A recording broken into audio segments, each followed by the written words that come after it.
অন্তর্বর্তীকালীন সরকারের দুর্বলতায় কি শেখ হাসিনা দেশে ফিরবে? ইসরায়েল কি ইরানের পারমাণবিক স্থাপনায় হামলা করবে? যমুনায় বিএনপির প্রতিনিধি দলের প্রধান উপদেষ্টার সঙ্গে বৈঠক আজ আমি এই বিষয়গুলো বিস্তারিতভাবে আলোচনা করব এবং আমি আশা করি আপনি সম্পূর্ণ ভিডিওটি দেখবেন। ছাত্র বিদ্রোহের জুড়ে গত 5 আগস্ট দেশ ছাড়তে বাধ্য হয় আওয়ামী লীগ সভাপতি সাবেক প্রধানমন্ত্রী শেখ হাসিনা। বর্তমানে তিনি ভারত রয়েছেন। শেখ হাসিনা পদত্যাগের পর আওয়ামী লীগের নিষ্ক্রিয় হয়ে যায়।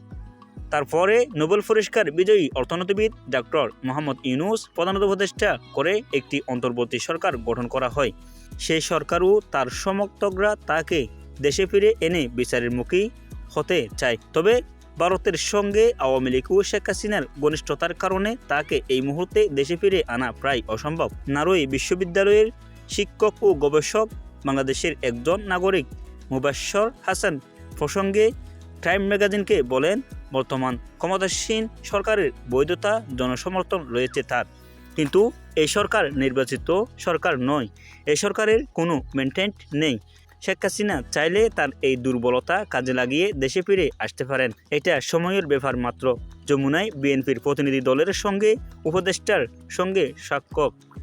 অন্তর্বর্তী সরকারের প্রধান উপদেষ্টা ডক্টর মোহাম্মদ ইউনূসের সঙ্গে বিএনপির বৈঠক আজ দুপুর 2টার দিকে জাতীয় অতিথি ভবনে এই বৈঠকটি হয়।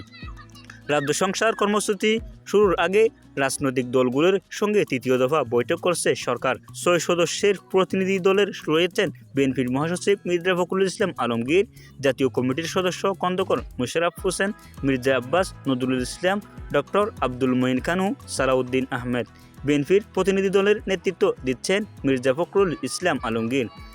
ইসরায়েল কি ইরানের পারমাণবিক স্থাপনায় হামলা চালাবে? সরাসরি ক্ষেপণাস্ত্র হামলা চলার জবাবে ইসরায়েল কিভাবে ইরানের বিরুদ্ধে প্রতিশোধ নেবে তা নিয়ে জল্পনা চলছে। মার্কিন প্রেসিডেন্ট জো বাইডেন আগে বলেছেন, ইসরায়েল যদি ইরানের পারমাণবিক স্থাপনায় হামলা চালাতে চায় তবে তিনি তা সমর্থন করবেন না। তবে জো বাইডেন বলেছেন যে ইরানের তেল স্থাপনায় ইসরায়েলের সম্ভাব্য হামলার বিষয়ে আলোচনা চলছে। হোয়াইট হাউসের সাংবাদিকরা বাইডেনকে জিজ্ঞাসা করেছিলেন যে ইরানের ক্ষেপণাস্ত্র হামলার জবাবে ইসরায়েল তেহরানের তেল স্থাপনায় হামলা করবে কিনা। জবাবে বাইডেন বলেছেন, আমরা আলোচনা করছি। অন্যদিকে ইরানের প্রেসিডেন্ট মাসুদ পেজেশকিয়ান বলেছেন, যদি কোনো হামলা হয় তাহলে তারা প্রতিশোধমূলক ব্যবস্থা নিতে প্রস্তুত। তিনি বলেন, কোনো ধরনের সন্ত্রাসী চরমপন্থী হামলা বা কেউ সীমান্ত অতিক্রম করলে আমাদের সেনাবাহিনী কঠোর প্রতিশোধ নেবে বলে জানিয়েছে। তাহলে ভিডিওটি দেখে কেমন লাগলো বিস্তারিত অবশ্যই আমাদের কমেন্ট বক্সে জানাবেন এবং আপনি যদি আমাদের চ্যানেলের প্রথম হয়ে থাকেন আমাদের চ্যানেলটি অবশ্যই সাবস্ক্রাইব করবেন।